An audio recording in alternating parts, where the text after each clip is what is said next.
This is an old school McDonald's built in 1953. This restaurant has been around for over 300 years. And that right there is the oldest restaurant in the entire world. But times are changing. Restaurants go out of business every day. Fast food chain closing their doors on more than 400 restaurants by the end of the year.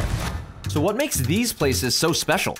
I'll be exploring each of these restaurants to find out how they've survived hundreds of years, starting with the world's oldest McDonald's. Wait, hold on. I should step to the side so you guys can actually see it. Boom. Look at this place. It literally makes me feel like I'm in the 50s right now. This McDonald's was built in the year 1953, making it over 70 years old. Now I have one mission. Find out what's so special about the world's oldest McDonald's. And the secret is behind these doors. Yo, it's a museum back here. This place is sick. So this small museum had everything ever recorded in McDonald's history. I found photos of the founder, Beanie Baby toys from the 90s, which by the way are worth a lot of money now. What? That's so cool. And I even found this creepy Ronald McDonald statue. That's terrifying. Now I know everything about McDonald's history. I'm pretty hungry though, so I'm gonna go order. Hi, can I get a cheeseburger combo? Thank you so much, appreciate it. So I just got my food from the world's oldest McDonald's. First up, we got fries. Oh, I dropped one. I also got a classic McDonald's cheeseburger. Time to taste a cheeseburger from the world's oldest McDonald's. Okay, not bad. This tastes exactly like a McDonald's cheeseburger, but that's a problem. Right before coming here, I went to another McDonald's in Fort Worth, Texas, run entirely by robots. Bro, what? Okay, so there's my food, and then it pushes it out to me.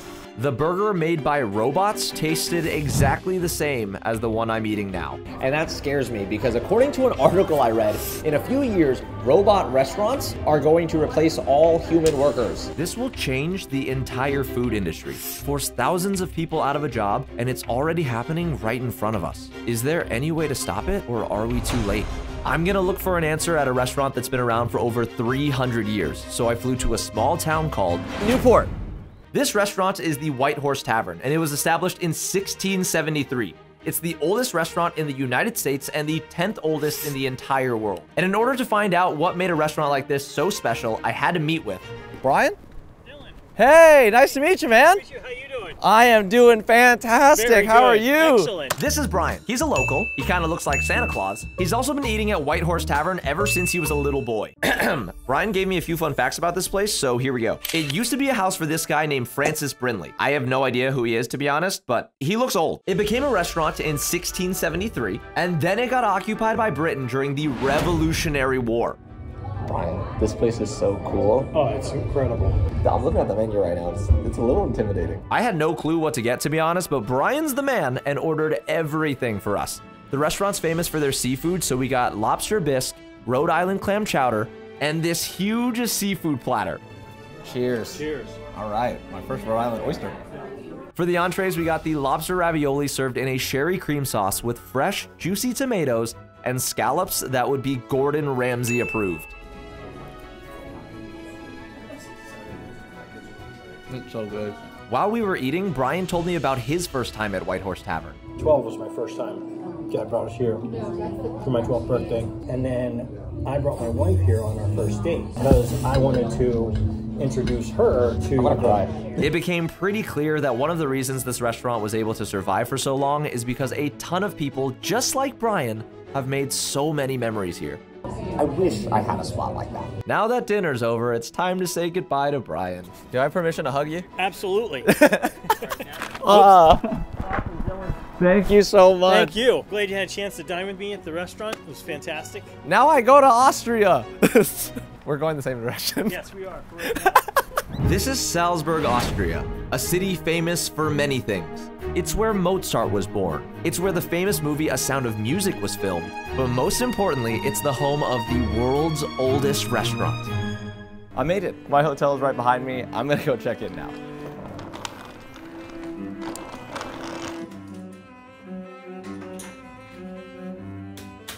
I got to Salzburg a day early and was so excited to explore a city that was older than Jesus Christ himself. What?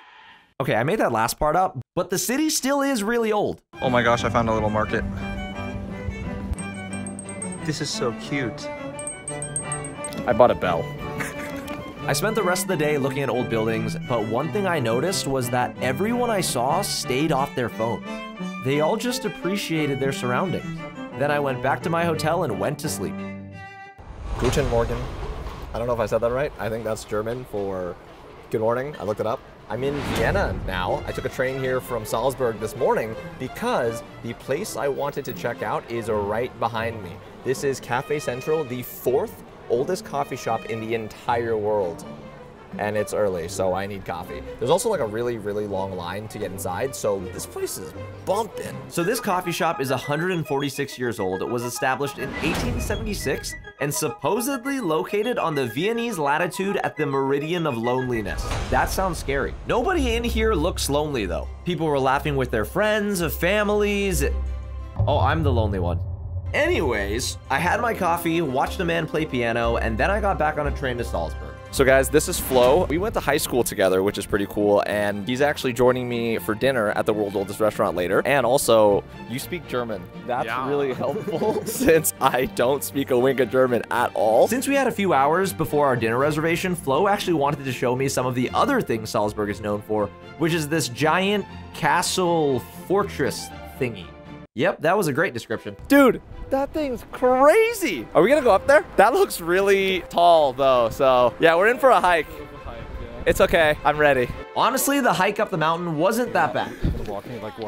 Okay, I may have lied, it was very bad. This castle is so huge. I also found out it's one of the largest existing castles in Europe from the 11th century. We couldn't go inside though because it was Austrian Labor Day and the line was really long, so here's some more B-roll of the outside.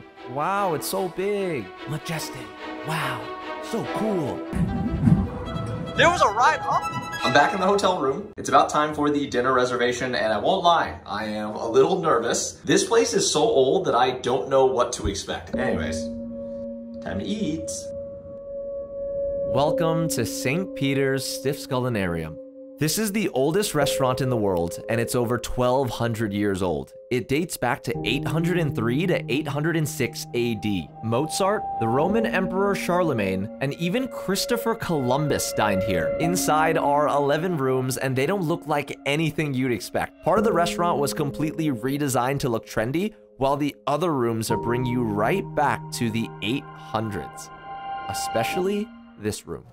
So right now, guys, Flo and I are walking to the Mozart dinner. There's a whole show, a 3-course meal at the world's oldest restaurant.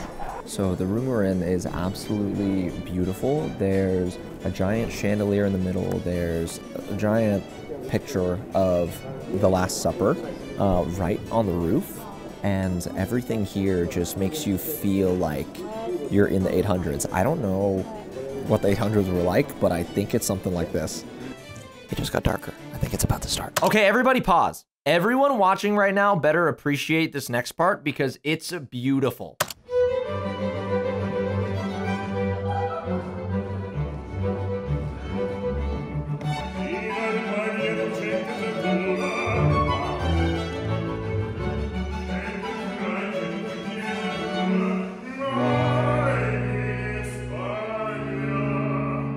So the dinner and show also included a 3-course meal. The first course was a lemon chicken soup with curd cheese and a savory rosemary dumpling. All right, let's try this. This is a lemon chicken soup. Oh, that's so good. The second course was crispy chicken with a red wine glaze, carrots, and creamy polenta. It smells very yummy. Oh yeah, I also forgot to mention it. Things got crazy during the show. Somehow Flo ended up on stage performing. They took Flo up there.